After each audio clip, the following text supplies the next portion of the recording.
Bon, j'avais déjà critiqué la partie virtuelle des réseaux sociaux, mais il manquait bien quelque chose, les utilisateurs eux-mêmes. Introduction. Bienvenue dans cette nouvelle vidéo. Si vous ne connaissez pas la chaîne, je poste une vidéo tous les samedis à 16h30 pétante, l'heure du goûter. Alors n'hésitez pas à vous abonner pour ne pas en manquer. Aujourd'hui, c'est le making of du film 50 secondes. Si vous ne l'avez pas vu, il va s'afficher ici. Dans ce court-métrage, j'ai décidé de critiquer seulement la partie utilisateur des réseaux sociaux. Ça me laisse donc la place pour un quatrième et dernier volume dans le thème des réseaux sociaux. Après la critique de la plateforme, la critique des faux photographes et la critique des utilisateurs eux-mêmes, peut-être un dernier bilan encore plus complet de tout ça.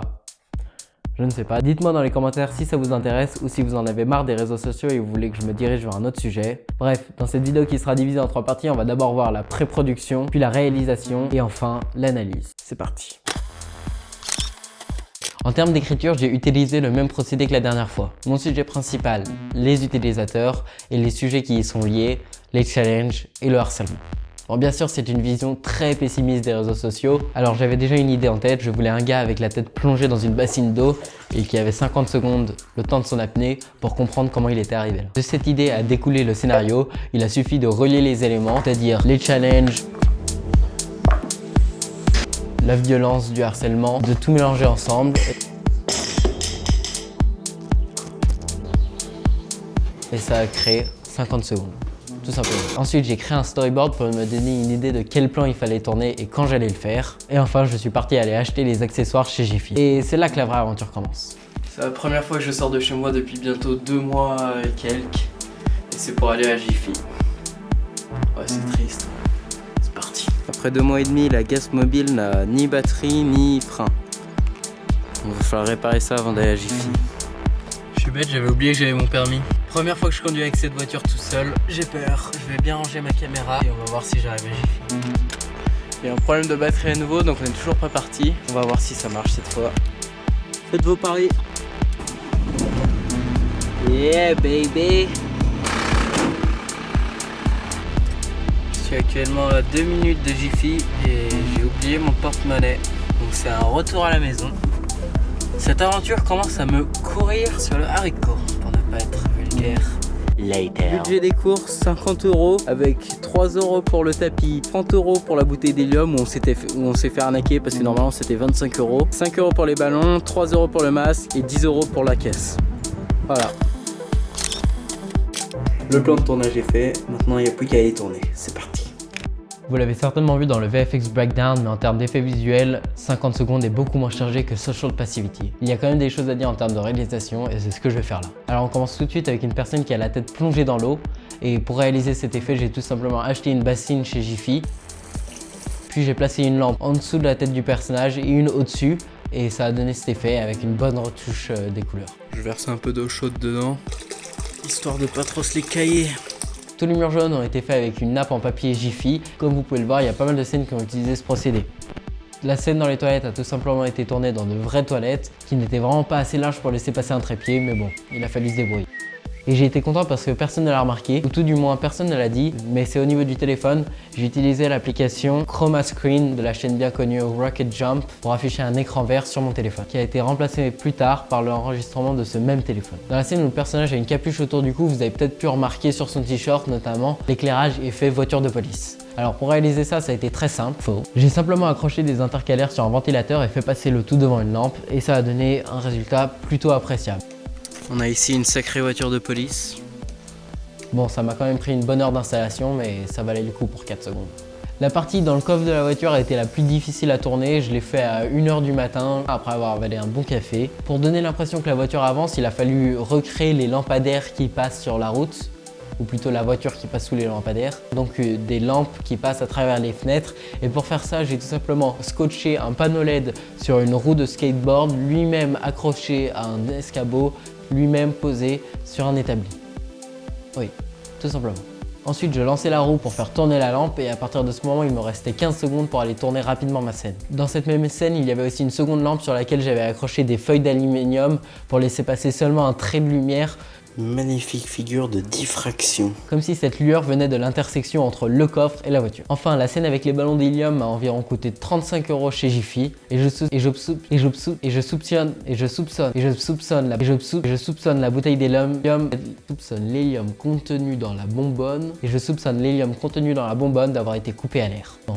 C'est pas grave. Donc le gars coupe la nappe Jiffy avant d'entrer dans la salle. Il a sur la tête un masque qui a été peint en jaune. Je ne suis pas sponsorisé par Jiffy, mais si jamais vous voulez faire un petit virement, parce que ça m'a quand même coûté 50 €, ou alors si vous qui regardez la vidéo voulez vous abonner pour un jour rentabiliser ce coût, alors faites ainsi. On passe à la partie analyse. Il me reste 50 secondes. Comment je le sais? Bon, avant que ça commence, toutes ces parties où le personnage a la tête dans l'eau, ça fait référence au lavage de cerveau, mais ça peut aussi faire référence à l'oppression, car il n'a pas vraiment le choix d'aller se baigner, et tous les sons autour de lui sont flous, inaudibles, comme s'il ne savait pas vraiment ce qui lui arrivait, et donc c'est d'ailleurs ce qu'il dit avec sa voix off. Ensuite, là, il se retrouve dans un fond jaune, et il a une écharpe autour du cou. Alors l'écharpe autour du cou, c'est ces challenges qu'il y avait pendant mon enfance. Il y a une bonne dizaine d'années où les enfants se passaient une écharpe autour du cou et voyaient combien de temps ils tenaient en apnée. Donc ici on a l'écharpe et lui il pousse le vis plus loin parce qu'il se filme en faisant ça. Donc ça sous-entend qu'il le fait pour quelqu'un ou pour quelque chose. En l'occurrence, je pense à un challenge et on peut deviner ça. Dans le fond, on voit que le fond jaune il n'est pas uniforme et on aperçoit même un bout de scotch. C'est pour montrer que c'est une mise en scène. Ce que je fais. Réfléchis. Ah oui, j'ai liké cette publication. Et le gars m'a dit, lol, t'as liké ma publication, tu dois mettre une affiche de toi. J'ai répondu, non. Alors il m'a envoyé, mauvaise réponse. Donc ce fameux truc du like de publication, tu dois poster une affiche de toi, c'est un challenge qui a refait surface pendant le confinement. Je critique pas le challenge, mais juste je m'en suis servi comme base de truc Instagram pour mener le vice au plus loin possible. On va voir, il se finit par se faire visiter violemment. 50 minutes plus tard, j'étais dans le coffre d'une voiture avec 50 autres inconnus. Donc là, on assiste à l'irruption de la violence qui est réalisée par les utilisateurs et donc il y a cet éclairage de police parce qu'ils font un peu la police de la plateforme à juger ceux qui sont aptes à être sociables ou pas et ils se donnent le nom de communauté. Je l'ai passé ici, c'est une sorte de easter egg pas très subtil. Voilà. Et là, un gars de 50 ans, là j'ai mis, j'aurais dû taguer ces 50 personnes sur ma photo. Ça avance dans le court métrage et là il y a ce gars de 50 ans qui j'ai mis. Donc le tag des 50 personnes sur la photo, c'est un concept que j'ai pas vraiment compris où les gens taguent des personnes sur des photos même si ceux-ci n'ont rien à voir avec le sujet de la photo. Et d'ailleurs la voix off dit elle-même qu'elle n'a pas compris, elle dit je ne sais pas pourquoi elle dit ça. Et encore une fois là je prends une sorte de norme d'Instagram et je pousse le vice en disant que ce gars s'est également fait visiter parce qu'il n'a pas respecté les règles fixées par la communauté qu'il faut taguer des personnes qui n'ont rien à voir sur sa photo. Après ça, ils ont enlevé ma capuche. Et donc les emojis qu'il y a dans cette scène, c'est la manière qu'a la communauté de s'exprimer. On le voit pas très bien parce que les ballons étaient dissidents, mais normalement tous les emojis sont heureux, comme s'ils validaient le fait de ce bizutage violent, sauf un qu'on voit ici qui est perplexe. Le problème c'est que les ballons faisaient un peu qu'à leur tête, du coup ils tournaient et ça m'a pas vraiment aidé. Ah, ok. Et donc là, notre personnage au masque jaune, il dévoile sa caisse sur laquelle il y a écrit mugshot. Le mugshot, c'est un nouveau concept d'Instagram ou de Snapchat, je sais pas trop, qui consiste à se maquiller de manière à faire croire qu'on s'est fait battre, malmener violemment. Allez savoir pourquoi. C'est les réseaux sociaux, il ne faut pas chercher à tout comprendre. D'ailleurs, je ne comprends pas tout. Et c'est normal si vous n'avez pas tout compris ce qui se passe dans cette vidéo, car c'est les réseaux sociaux. Bon, je suis pas en train de dire que c'est normal que vous n'ayez pas compris, ça c'est aussi parce que la vidéo peut être mal réalisée. Mais voilà, j'imagine que vous avez compris ce que je voulais dire. Et tout ça pourquoi déjà? Ah oui, j'étais le 50e à liker. Et donc là, dans notre cas, ils font du mal à ce gars sous prétexte que c'est un challenge Instagram.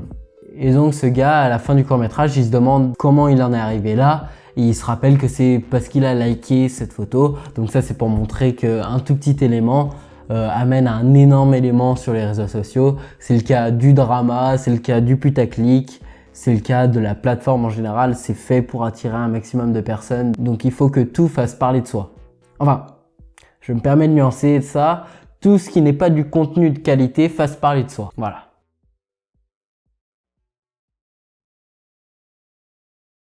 Et c'en est tout pour la partie analyse. J'espère que vous aurez apprécié cette vidéo. Si c'est le cas, on se retrouve samedi prochain à 16h30 pétante, l'heure du goûter, pour une nouvelle vidéo qui portera sur un registre complètement différent. En attendant, n'hésitez pas à me dire en commentaire ce que vous aimeriez avoir comme contenu ou ce que vous n'aimez pas. C'était Gast, ciao. Là on arrive dans les behind the scene du behind the scene. Yaourt au gâteau. Ils nous ont donné un bon d'achat de 23 € et on a payé ça